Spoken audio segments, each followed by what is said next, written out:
न्यायालय परिसर में बार एसोसिएशन चुनाव को लेकर माहौल गरमाया हुआ है। इसी क्रम में मंत्री पद के प्रत्याशी महेश अवस्थी ने अधिवक्ताओं के सम्मान में एक भव्य भोज का आयोजन किया। इस आयोजन में बड़ी संख्या में अधिवक्ता शामिल हुए।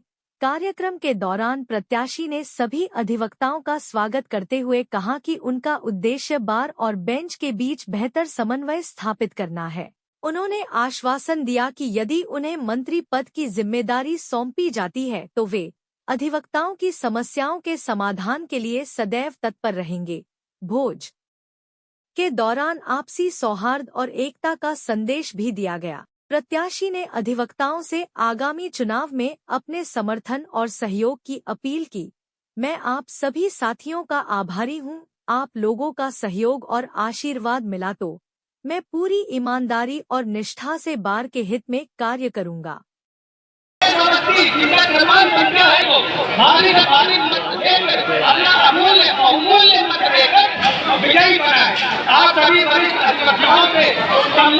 मंत्री जी, जो आप बार संघ के चुनाव लड़ रहे हैं उसको लेकर क्या अपील करना चाहेंगे आप?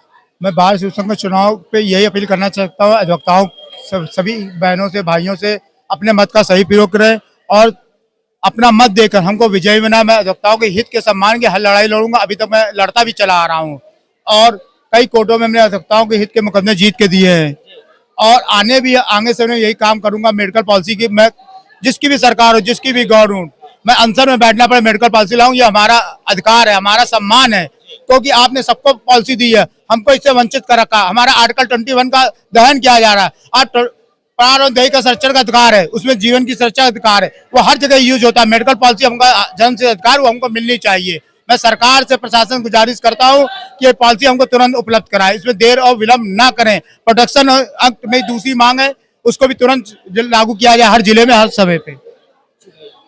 जो हम अपने एजेंडे की काम करने की बात करें तो ये जो आज हम लोग यहाँ पर मंत्री पद के लिए हम सभी अधिवक्ता भाइयों के लिए जो अपना संघर्ष कर रहे हैं, इस संघर्ष में हमारा जो आज का सबसे पहला एजेंडा है, हमारे और भी कई साथी भाई लोग इस एजेंडे को लिए हुए हैं, लेकिन हम लोग आज यहाँ पर इस पद पर जो हमारा अधिवक्ता प्रोटेक्शन एक्ट जो कि हमारा सरकार द्वारा लागू नहीं किया जा रहा है और हमारे जो भी अपने डॉक्टर हैं और भी कई विभागों में अधिवक्ता प्रोटेक्शन एक्ट लागू कर दिया गया है, उन सभी के लिए मैं सरकार द्वारा उनसे अनुरोध करूंगा, उनसे मांग करूंगा कि अधिवक्ताओं के साथ जो ये अत्याचार हो रहे हैं, जैसा कि आप सभी लोगों को ज्ञात है कि तरह तरह कई जिलों में हर तरीके से अधिवक्ताओं का उत्पीड़न किया जा रहा था। तो मेरा इसी माध्यम से और हमारे अपने मंत्री पद के प्रत्याशी भाई महेश अवस्थी जी, जिनका क्रम संख्या 4 है, मैं उनसे भी ये अपेक्षा रखता हूं कि वो यहाँ पर मंत्री पद का जो अपना चुनाव लड़ रहे हैं, लड़ने के बाद हमारी जो मुहिम है वो मुहिम अधिवक्ता प्रोटेक्शन एक्ट के लिए लागू करने के लिए आगे रहेगी।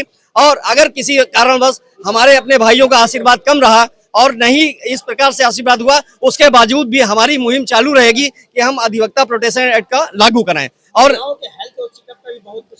जी हाँ, महिलाओं के हेल्थ और चेकअप के लिए हम लोग ने अपनी अभी फिलहाल वर्तमान समय में यहाँ पर एक हमारा अपना यहाँ पर गठन हुआ है, जिसमें कि बहुत सारे डॉक्टर हमारे बार एसोसिएशन में वहाँ पर बैठते हैं और इसको बेहतर बनाने के लिए हम लोग एक प्रयास ये करेंगे कि हमारे जो अच्छे जिला चिकित्सक लोग हैं यहाँ पर आए और उनको एक सैलरी के साथ यहाँ पर बैठाला जाए, जिससे कि कहीं ना कहीं उस विषय पे ज्यादा आगे बात बढ़ सके। और हम ये भी चाहते हैं कि यहाँ पर हमारे इस विषय पे जो डॉक्टर वाली बात आती है, उस डॉक्टर के लिए 24 आवर्स की यहाँ पे व्यवस्था हो। और इन्हीं शब्दों के साथ मैं चाहूंगा और हमारे अधिवक्ता भाई कानपुर के और हमारे जितने भी बहनें हैं, हमारे जितनी लोग हैं, सबसे अपील करूंगा कि हम मंत्री पद प्रत्याशी के लिए जो हमारे महेश अवस्थी जी, जिनकी क्रम संख्या 4 है, ये बार के चुनाव में है, इनको अपना आशीर्वाद के रूप में अपना मत प्रदान करते हुए इन्हें भारी मतों से विजयी बनाएं और विजयी बना करके इनको जो इनकी मुहिम है अधिवक्ता प्रोटेक्शन एक्ट को लागू कराने के लिए, उसके लिए हमारा साथ दें। और मैं इन्हीं के शब्दों के साथ आप सभी आए हुए मीडिया के और यहाँ पर उपस्थित सभी हमारे भाई अधिवक्ता भाई और बंधुओं को और हमारी बहनों को बहुत बहुत धन्यवाद करता हूं, जिन्होंने हमारे इस कार्यक्रम में आकर के अपना अमूल्य समय दिया और हमें सहयोग दिया।